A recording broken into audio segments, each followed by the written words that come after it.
avez-vous commencé à construire en bois et pourquoi? Alors, très précisément, en 1966. Parce qu'en 1966, je voulais me construire dans les Pyrénées un petit chalet pour la montagne, pour le ski, pour ma famille. Et j'avais un emplacement et je n'ai pas trouvé d'entreprise pour construire le projet que j'avais imaginé en maçonnerie avec un toit d'ardoise. Et toute une année s'est passée en discussion avec des entrepreneurs qui, je pense, n'avaient jamais vu de plan d'architecte. Donc l'été étant arrivé, j'ai dit il faut absolument trouver une solution pour avoir pour être à couvert et être bâti pour l'hiver prochain. Donc j'ai pensé faire fabriquer un chalet en bois à Bordeaux, à 300 km de distance, et le monter très, très rapidement sur place dans la dernière semaine de l'été. Ce qu'on a fait puisque ce chalet a été monté en deux mois. Et comme l'accès était difficile, c'était des petits éléments de bois pré-taillés, pré-assemblés par Tenon et Mortez. Donc ça a été un chantier extrêmement rapide et très efficace et qui m'a révélé les capacités formidables qu'offrait la préfabrication en bois, justement. C'est à partir de ce moment-là que je me suis intéressé à la construction en bois. Quelles ont été à l'époque vos sources d'inspiration? Alors, justement, pour ce chalet, très directement, un projet américain qui s'appelle le Sea Ranch, qui était un condominium d'habitat de loisirs de vacances sur la côte du nord de la Californie, dans un climat très exposé, très rude. L'équipe de Charles Moore avec le paysagiste Laurent Salprine avait repris la façon de construire des granges exposées au mauvais temps là, sur cette côte.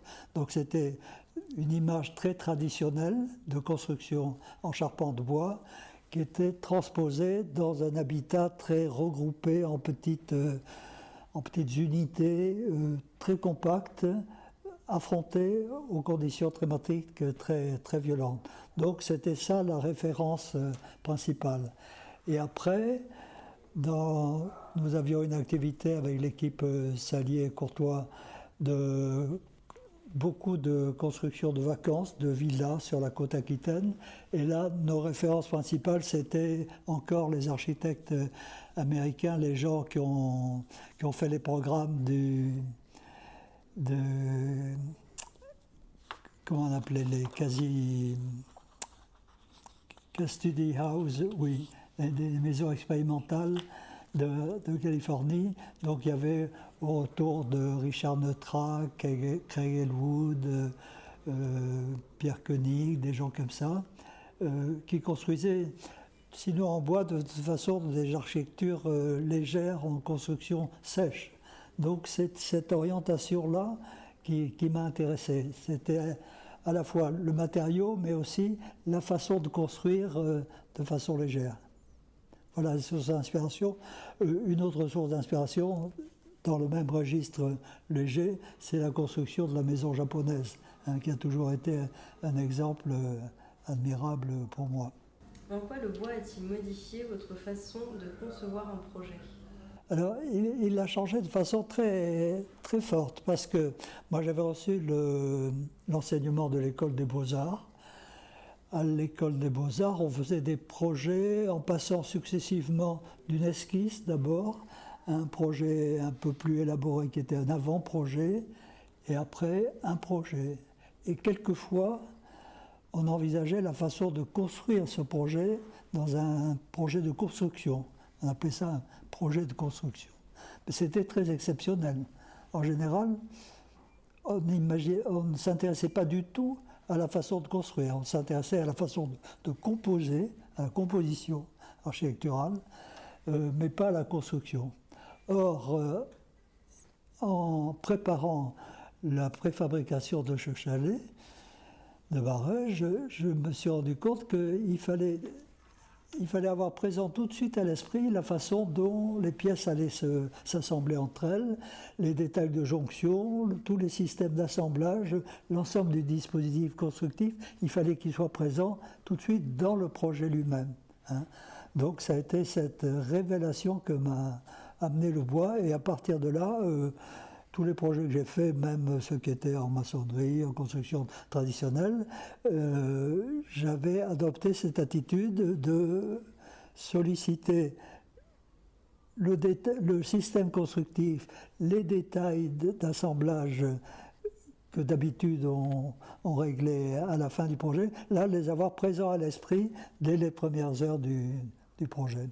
Que pensez-vous de l'architecture en bois actuelle dans le monde et quelle est la place de la France ?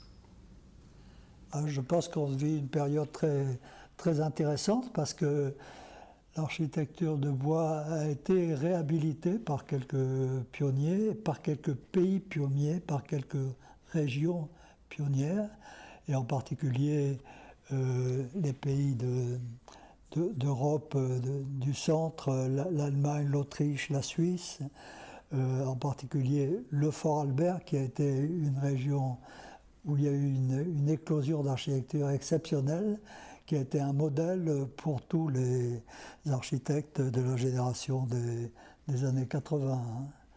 Donc actuellement, je trouve qu'il y a un essor remarquable qui vient de cet exemple du Fort Albert, qui vient aussi des techniques qui se sont développées avec les métiers du bois, qui, après les systèmes d'assemblage par cheville, par vissage, etc., ont développé l'écollage de pièces, le lamellé-collé, puis les fabrications de panneaux contre-collés qui avaient des qualités mécaniques qu'on ne soupçonnait pas dans le bois, qui ont donné à des pièces de faible épaisseur des qualités de résistance formidables. Donc actuellement, il y a une éclosion vraiment exceptionnelle. Quels sont les potentiels du bois et des autres matériaux biosourcés ? Alors les matériaux biosourcés, entre guillemets, moi je pense qu'ils posent encore un problème, parce qu'on s'y intéresse par leur qualité, par leur empreinte écologique positive, les qualités positive par rapport aux préoccupations écologiques, mais ce sont encore des matériaux qui sont plus chers que les matériaux issus de la chimie du pétrole. Hein. Donc il y a un gros problème actuellement de disponibilité de matériaux abordables. Hein. Mais le bois, par contre, lui, se situe bien par rapport à cette préoccupation économique, parce qu'il y a des filières de production du matériau bois qui sont l'héritière d'une industrie traditionnelle, qui ont évolué et qui actuellement mettent sur le marché des produits de qualité certifiés à des prix convenables. Alors j'ai vu que vous aviez fait beaucoup d'architecture individuelle, et donc je me suis demandé comment en fait les clients des maisons individuelles avaient réagi par rapport à la construction en bois et quelle était leur perception de ces bâtiments. Les clients que nous avions en Aquitaine étaient des clients de deux sortes en matière de construction de maisons individuelles. C'était des gens qui voulaient construire des maisons de vacances ou construire des résidences principales à Bordeaux ou dans la banlieue. Pour les maisons de vacances, il n'y avait pas d'a priori, donc ils acceptaient facilement des constructions en bois ou avec une part importante de bois. Par contre, pour la maison traditionnelle, la résidence principale, il y avait toujours l'image de la maison en pierre, de l'échoppe bordelaise, qui était l'image qui s'imposait, l'image de la maison patrimoniale, et donc une construction en bois, ça ne répondait pas à leur désir. Hein. Donc c'est par le fait qu'on a construit d'abord beaucoup de maisons de vacances légères, très vitrées, très ouvertes sur la nature, qui avaient des qualités d'habitabilité et de confort tout à fait nouvelles, qui ne ressemblaient pas à ce qu'on trouvait dans la construction traditionnelle. C'est à partir de ça que les gens ont découvert que ces qualités pouvaient peut-être se retrouver dans des maisons, dans des résidences principales, et qu'ils ont accepté à Bordeaux ou dans la banlieue de construire des maisons légères, ouvertes sur la nature, qui ne correspondaient plus à l'image de la maison traditionnelle. Et là, le bois s'est imposé progressivement. Et puis alors, il y a eu le changement de mentalité très très fort qu'on peut dater du mouvement écologique des années 70-80, hein, qui a fait que les idées par rapport au bois, au matériau lui-même, ont considérablement évolué. Et une des principales difficultés pour obtenir des permis de construire dans des villes qui avaient une image négative des cabanons en bois venait justement de ce que les règlements d'urbanisme souvent prohibaient les constructions en bois pour cette raison, parce que c'était assimilé à cabanon. Donc, urbanisme détestable. Hein. Donc là aussi, les choses ont complètement évolué et actuellement, les idées sont tout à fait différentes.